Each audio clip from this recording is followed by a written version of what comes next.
Jangan hidup dalam genggaman dunia. Karena kita tahu genggaman dunia itu, saudara, tidak mendatangkan kebaikan. Ya. Kalau bisa, usahakan terlepas dari genggaman dunia. Dunia ini, saudara, menggoda. Dunia ini, saudara, yang menawarkan hal yang muluk-muluk. Ya. Nah, batasi, saudara. Harus saudara sanggup memilah-milah. Ya. Siapapun kita memilah-milah antara suara dunia dengan suara Tuhan. Hanya suara Tuhanlah yang bisa membangkitkan, yang bisa memulihkan, yang bisa memberi pengampunan, yang mengangkat dan tidak merendahkan. Hanya suara Tuhan. Yakinlah, hanya suara Tuhan yang bisa meredakan suara ombak yang menderu. Betul ya? Tuhan Yesus berkata kepada ombak, tenanglah, maka ombak pun menjadi tenang. Hanya suara Tuhanlah yang bisa membuat orang lumpuh berjalan, yang membuat orang bisu berkata-kata, yang membuat orang tuli mendengar. Suara Tuhan. Jadi dengarkan terus suara Tuhan. Harus saudara bisa memilah-milah antara suara Tuhan dengan suara dunia. Suara dunia memang kadang manis didengar, tetapi saudaraku yang kasih, ya, hanya manis sebentar. Istilah peribahasa yang pernah kita dengar, ya. Habis manis sempat di. Nah, begitulah dunia ini ya. Mereka menawarkan hal-hal yang indah-indah, hal-hal yang baik-baik, hal-hal yang menyenangkan, hal-hal yang menggiurkan kepada kita. Setelah kita terjebak, mereka tidak ada di situ. Dan itu pernah saya alami, saudara. Para eman juga mau dekat dengan kita, seakan-akan mau menolong kita, seakan-akan mau membela kita. Tetapi ketika kita terjepit, lihat kiri dan kanan tidak ada lagi. Kitalah yang mengalaminya sendiri. Tuhan tidak seperti itu pastinya. Tuhan tidak seperti itu kebaikannya. Kebaikan Tuhan tidak pernah terbatas. Haleluya. Karena memang apa? Dunia ini kan sangat-sangat terbatas. Kalau Tuhan berkata aja kepada dunia ini, goncang engkau, maka goncang dia. Runtuhlah kau, maka runtuh dia. Gunung setinggi apapun di dunia ini runtuh kalau Tuhan berkata, runtuhlah kau. Jadi hanya suara Tuhan yang bisa mengubahkan segala sesuatu. Amin. Saya mau ceritakan lebih dahulu, saudara, sebuah cerita. Mungkin pernah saudara dengar. Ini adalah persahabatan kera dengan ikan. Pernah dengar ya? Hah? Belum. Biar saya ceritakan. Mereka berteman, bersahabat, kera dan ikan. Kita tahu kan kera ada di pohon, nah, bertengger di dahan-dahan kayu, sedangkan ikan ada di air. Nah, jadi karena mereka bersahabat, ya, si kera terus ada di pinggir air itu, di pinggir sungai itu, bertengger di dahan pohon kayu. Dan karena mereka sudah akrab, mereka selalu ya berkelakar, cerita kesana kemari, ya erat ya, hubungan pertemanan mereka. Nah, karena dunia mereka berbeda tempatnya, ikan ada di air, ya, sementara si kera ada di pohon. Si kera memanjat pohon yang tinggi, ya. Ini singkat cerita, memanjat pohon yang sangat tinggi. Tiba-tiba dia melihat, ya, ada banjir bandang. Banjir bandang datang, dan dia melihat, iya, ini banjir, ini bahaya si ikan. Ya. Lalu saudara, turunlah si kera dan berseru kepada siapa? Si ikan. Ikan, di mana kau? Aku di sini, kera. Iya, selamatkan dirimu. Jangan engkau di sungai itu, karena banjir bandang sedang mau datang dan menghanyutkanmu. Apa kata si ikan? Ya, bagaimanalah? Ya udahlah, yang penting kamu aman. Aku di sini. Ya, tenanglah. Yang penting kamu aman di sana. Iya, aku aman. Lalu segera tiba-tiba tidak sabar turun dia, ya, dan terus datang ya di tepi sungai dan menyamarlah mengambil si ikan dan memeluknya. Untuk apa? Untuk menyelamatkannya. Lalu dia bawa tinggi-tinggi ke atas pohon. Dan benar juga si banjir terus mengalir, sama seperti yang baru-baru ini kita lihat itu di Sembahyang. Pernah lihat ya? Ya, banjir bandang terus menghanyutkan apapun benda-benda yang dilewatinya. Nah, 1 jam sudah berlalu, banjir terus mengalir, sudah mulai reda, aman sudah. Lalu segera ingin menurunkan si ikan, turun dia, dan dia melihat ikan di dalam tangannya sudah tidur menutup mata dan tidak bangun-bangun. Nah, dia kata, ikan, bangun, banjirnya sudah reda. Ikan tidak menyangka, mungkin dia menganggap waktu itu si ikan sedang tidur. Ikan, bangun, sudah tidak ada lagi banjir. Aku mau turunkan kamu ke rumahmu. Rupanya si ikan tidak bergerak. Lalu apa hendak dikata?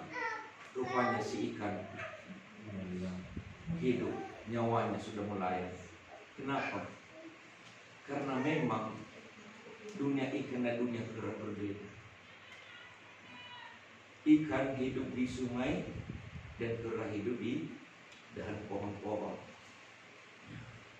Nah, saudaraku yang terkasih, kita anak-anak Tuhan harus mengerti, kita hidup di dalam Tuhan, cara hidup kita berbeda. Haleluya.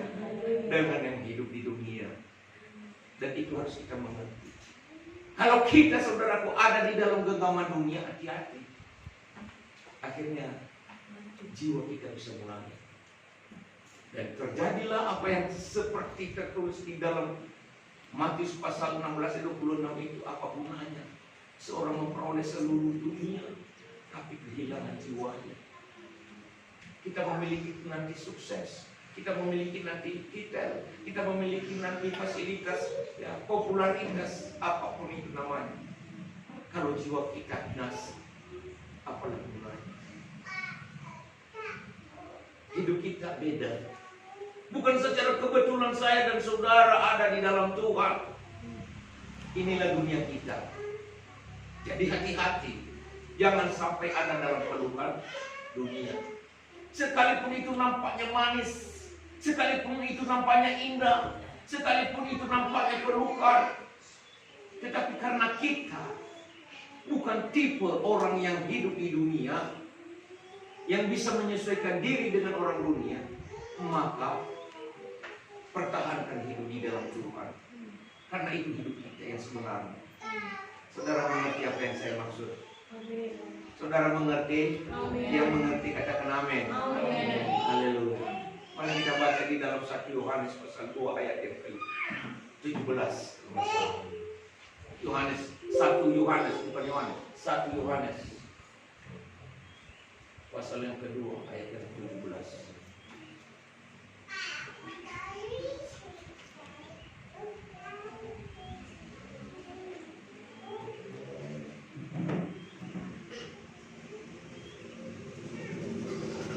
Dan dunia ini sedang lenyap dengan keinginannya, tetapi orang yang melakukan kehendak Allah tetap hidup selama-lamanya. Orang yang melakukan kehendak Allah tetap hidup selama-lamanya. Sedangkan dunia ini sedang lenyap dengan keinginan. Ada beda keinginan dunia dengan kehendak. Dan inilah yang harus kita lakukan untuk bisa pandai, cerdas, memilah apa itu keinginan dunia dan apa itu kehendak Allah. Kehendak dunia sekalipun nampaknya indah, sekalipun nampaknya menawan, sekalipun nampaknya manis, enak, belum tentu saudara mendatangkan kepada kita kebaikan. Coba masuk dalam kehendak Allah. Terus mengikuti kehendak Allah. Percayalah. Tetap hidup selama-lamanya. Saudara akan mengalami jaminan hidup. Kebahagiaan. Puji Tuhan saudaraku. Ada yang suka dengan kehendak Allah. Kehendak Allah itu harus kita mengerti apa itu. Mungkin sepertinya saudara ikatannya. Nah, saya mau berikan contoh. Kehendak Allah itu mungkin sepertinya ikatan. Karena kita serba dilarang, serba diperingati, dinasehati. Seakan-akan hidup kita dibatasi. Jangan makan ini, jangan makan itu, jangan lakukan ini, jangan lakukan itu. Terikat ya. Ini kan firman Tuhan. Jangan jalani jalan ini jalan yang benar. Jangan ada dalam kegelapan, inilah terang. Sepertinya pembatasannya. Betul ya? Pembatasan. Kita hidup di dalam Tuhan, mengikuti kehendak Allah, ada pembatasan, pengekangan seperti itu. Tetapi jangan salah, mungkin itulah sumber kehidupan sehat kita. Itulah sumber kehidupan kemenangan kita.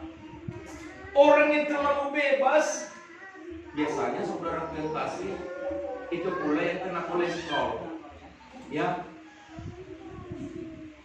dia datang kepada dokter. Contoh ya, dia datang kepada dokter memeriksa gula darahnya, dan dia dokter katakan, kau bebas, tidak ada penyakit apapun menggerogotimu. Berarti saya boleh bebas makan apa, dokter? Bebas. Karena bebas, sebebas-bebasnya, apa yang terjadi? Muncullah gula darah, sakit penyakit, menggerogoti, dan tidak diingini. Ini antara bebas dan tidak bebas. Kehendak Tuhan tadi sepertinya dikekang, dibatasi. Jangan lakukan ini, jangan lakukan itu. Tetapi kesehatan bagi kita, yang kita terima, yang kita tuai, yang muncul. Hati-hati saudara dengan kebebasan. Hati-hati saudara dengan ikut-ikutan. Hati-hati saudara dengan pengaruh dunia. Maka anak-anak PKL juga terus ya diajari disiplin. Itu salah satu kunci keberhasilan. Hidup tertib, taat, setia kepada Tuhan, patuh, nasihat yang baik dari orang tua. Amin.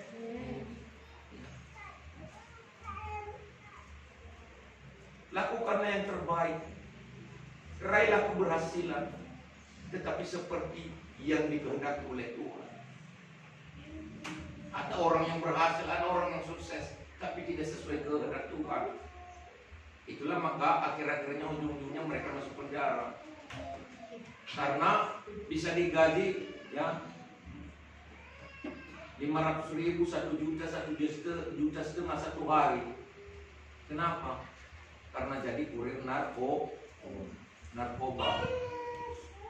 Betul ya? Hanya untuk mengantar satu paket bisa digaji, ditawarkan apa? 10 juta. Akhirnya masuk bui. Begitulah saudara kehidupan ini. Jadi jangan tergiur. Jangan tergiur hal-hal yang nampaknya indah, mewah, menggiurkan. Wah, sepertinya wah, gampangnya meraih sukses ini. Jangan pikirkan yang gampang. Kalau mau naik tangga, jangan lompat ke tangga yang kelima. Langkahilah satu-satu dari bawah ke atas. Saudara akan aman. Amin. Kalau saudara melompat, saudara akan terkilir. Maka Tuhan juga berkata seperti itu. Jangan melompati tembok. Anak-anakku yang mendengar suaraku, mereka berjalan melalui tidak melompati tembok. Banyak orang yang seperti ingin meraih sukses, yang tanpa ada kesulitan, tanpa ada tantangan, tanpa ada lelah, tanpa ada perjuangan, maunya. Nah ini orang-orang korupsi, kita lihat kan, seperti itu juga. Ujung-ujungnya tidak menikmati. Biarlah anak-anak Tuhan itu ya pelan-pelan, karena bagaimanapun juga itu kodrat alam, dan ini juga kehidupan dalam kesuksesan. Mulai dari yang kecil lah, yang memelihara perkara kecil lah, yang bisa dipercayakan perkara besar. Dan karena kita memelihara perkara kecil, maka Tuhan mengatakan, marilah hai hambaku yang telah memelihara perkara kecil, engkau telah melakukan apa yang saya katakan, marilah ikutlah dalam kebahagiaanku. Sudah senang mendapat hasil yang tenang tanpa gangguan, masuk lagi dalam rumah Tuhan, masuk lagi dalam kebahagiaannya Tuhan. Amin. Iya. Jadi jangan lompat tembok untuk meraih keberhasilan, kesuksesan. Kita bisa berhasil, kita bisa sukses. Pelan-pelan saja. Haleluya. Iya. Anak-anak kami yang dikasih oleh Tuhan, belajar seperti itu. Genggaman dunia tidak membawa apa? Ketenangan. Mungkin saudara ingat cerita anak yang hilang ya. Nah, ini yang berbicara tentang kebebasan tadi. Awalnya dia senang, tetapi karena dia tidak mau dikekang, tidak mau dibatasi pergerakannya, dia ingin bebas dan bergabung dengan dunia. Apa yang terjadi? Walaupun pada akhirnya ada kesempatan kedua baginya, tapi sepertinya kan sudah terlambat. Ada kesempatan kedua baginya setelah dia sadar dan bertobat. Kalau sadar dan bertobat, kalau tidak sadar dan bertobat, kesempatan terus tidak ada. Kan itu ya. Coba kita baca di dalam Lukas pasal 15. Lukas 15 ayat 11 sampai 11. Ayo.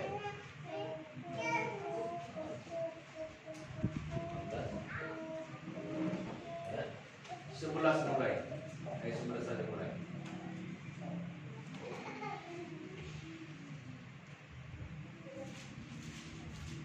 Iya. Saya membacakannya, saudara dengarkan ya. Yesus berkata lagi, ada seorang mempunyai 2 anak laki-laki. Sampai 17. Kata yang bungsu kepada ayahnya, Bapa, berikanlah kepadaku bagian harta milik kita yang menjadi hak. Lalu ayahnya membagi-bagikan harta kekayaan itu di antara mereka. Beberapa hari kemudian anak bungsu itu menjual seluruh bagiannya itu, lalu pergi ke negeri yang jauh. Di sana ia memboroskan harta miliknya itu dengan hidup berfoya-foya. Beberapa hari kemudian anak bungsu itu menjual seluruh bagiannya itu, lalu pergi ke negeri yang jauh. Di sana ia memboroskan harta miliknya itu dengan hidup berfoya-foya terus. Setelah dihabiskannya semuanya, timbullah bencana kelaparan di dalam negeri itu, dan ia pun mulai melarat. Lalu ia pergi dan bekerja pada seorang majikan di negeri itu. Orang itu menyuruhnya ke ladang untuk menjaga baginya. Lalu ia ingin mengisi perutnya dengan ampas yang menjadi makanan bagi itu, tetapi tidak seorang pun yang memberikannya kepadanya. Lalu ia menyadari keadaannya. Syukur-syukur dia bisa sadar. Kalau tidak sadar, betapa banyaknya orang Tuhan bapakku yang berlimpah-limpah makanannya, tetapi aku di sini mati kelaparan. Terkadang kan saudara, ya, ketika kita mengalami koma, ya, sekarat kehidupan, dalam menjalani kehidupan baru ingat Tuhan. Kalau saya tadi tidak tinggalkan Tuhan, mungkin saya tidak seperti ini. Kalau saya tadi tetap dengarkan firman Tuhan, mungkin tidak seperti ini. Kalau saya tadi tetap mendengarkan nasihat Bapak saya yang mengatakan, untuk apalah kamu harta bagimu saat ini, nanti belum waktunya. Untuk apalah engkau berfoya-foya anakku. Aku tidak mau. Di sana banyak temanku. Aku juga ingin menikmati hidup di dunia ini. Karena dia terus merengek-rengek. Ya, terserah kaulah. Kalau bahasa Inggrisnya terserah kau itu apa itu? Up to you. Terserah kaulah.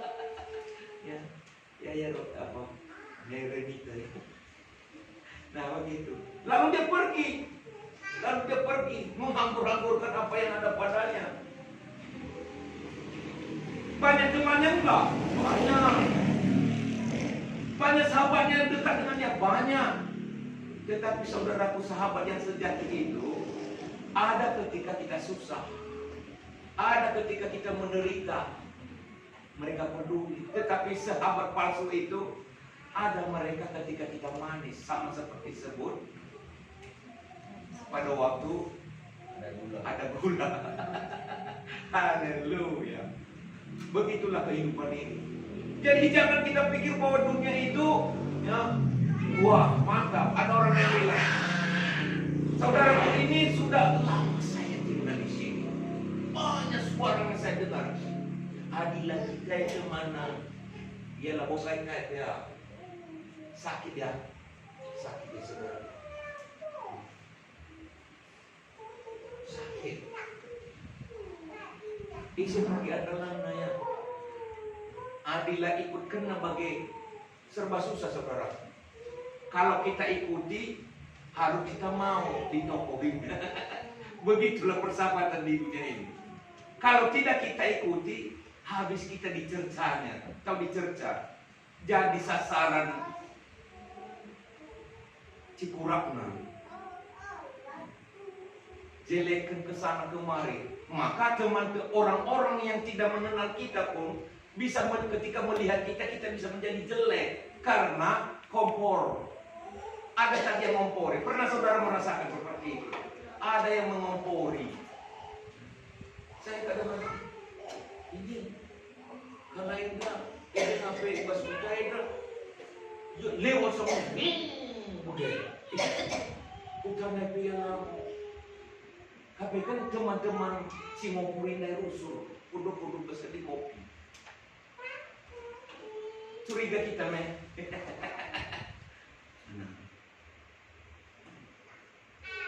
Begitulah hidup itu. Tetapi saya katakan kepada saudara, tetaplah hidup di dalam Tuhan.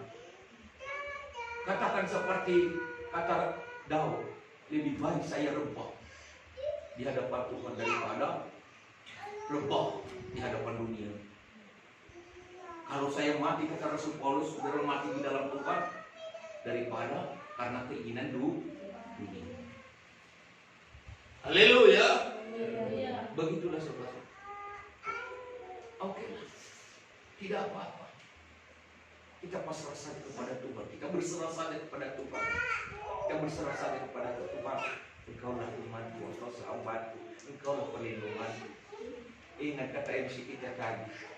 Dengarkan suaranya, anakku. Aku di sini. Aku menyertai engkau. Seperti itu memang. Ketika kita menangis, saya pernah menangis. Karena itu tadi sebenarnya. Rong-rongan banyak. Sepertinya jari-jari ini banyak yang menuduh.